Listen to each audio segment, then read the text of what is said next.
السلام عليكم خوتي. شوف، كاين تحدي ما كانش اكثر من هذا التحدي. هذا كتاب الله، هذا المصحف، هذا كلام رب العالمين، وراني على وضوء. هذا وين جيت من البحر دوشت وصليت. شوف، هذا كتاب الله. اسماعيل مان 54 دير فيديو كيما اللي راني درتو انايا هذا، وانا اعلم علم اليقين الحمد لله، قاري تاريخ، واعلم عاقبه من يحلف على كتاب الله كاذب وش يصرى. والعقوبه ما راح تجيك لا اليوم لا غدوه لا مرساعه لا مرساعتين. العقوبه ان الله يمهل ولا يهمل. تعرفش المصيبه من يطيع عليك، لانه هذا اعظم شيء في ديننا، هو كلام رب العالمين. هذا هو دستور المسلمين، هذا كلام رب العالمين. الحلف عليه يعني تحلف عليه كاذب، قد اهنت رب العالمين، حلفت على كلامه كاذبا. فالعقوبه اللي راح تتسلط عليك والله في الدنيا قبل الاخره، وهذه عن تجربه. شوف يا اسماعيل مان ويا اتباع اسماعيل مان، دير فيديو يا اسماعيل مان 54، توضا، حط يدك على المصحف كيما راني راح نحط يدي انايا، قل اقسم لكم بالله العلي العظيم. انا قبل نحلف انايا، اقسم لكم بالله العلي العظيم يا اخوان، وهو يدي فوق المصحف، اقسم لكم بالله العلي العظيم.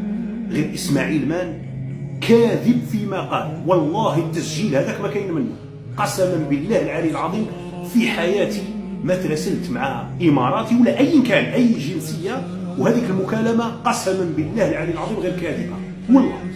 اخرج في الفيديو، حط يدك على المصحف، حط يدك. مادام ما امنتش بالتكنولوجيا وما امنتش بالخبراء اللي يردوا عليك والهوايش الزواين مازال يتبعوا فيك، حط يدك على المصحف، حط يدك على المصحف، ويكون الفيديو يمشي. الفيديو اللي حطيته يكون يمشي.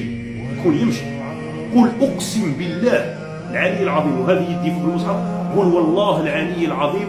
غير هذه المكالمه حقيقيه وليست مفبركه، ولم افبرك اي كلمه فيها. حط يدك على المصحف وهو الفيديو يمشي. دير الفيديو هذا يمشي، قل اقسم بالله العلي العظيم. هذا الفيديو اللي راكم تسمعوا فيه والله لم افبرك اي كلمه فيه، والله على ما اقول شهيد، والله العلي العظيم غير المكالمه حقيقيه 100%. وبيننا رب العالمين. اذا حطيت يدك على المصحف وحلفت وقلت بانه الفيديو حقيقي، اذا كنت مسلم طبعا، يعني ما عليش ديانتك وشنو هي، المهم اذا كنت مسلم تشهد لا اله الا الله محمد رسول الله، حط يدك على المصحف واحلف، قل والله العلي العظيم المكالمه هذه حقيقيه، وش راكم تسمعوا والله لم افبرك فيها كلمه واحده، وصح اخترقت وجبت المكالمه هذه. وحط يدك على المصحف واحلف برب العالمين فوق المصحف، وافتح لنا باش نشوفوا مصحف ولا لا. كيما هذا افتح نشوفوا مصحف ولا لا، لاني يعني لا حلفت فوق المصحف خلاص راح نولي اسعد الناس.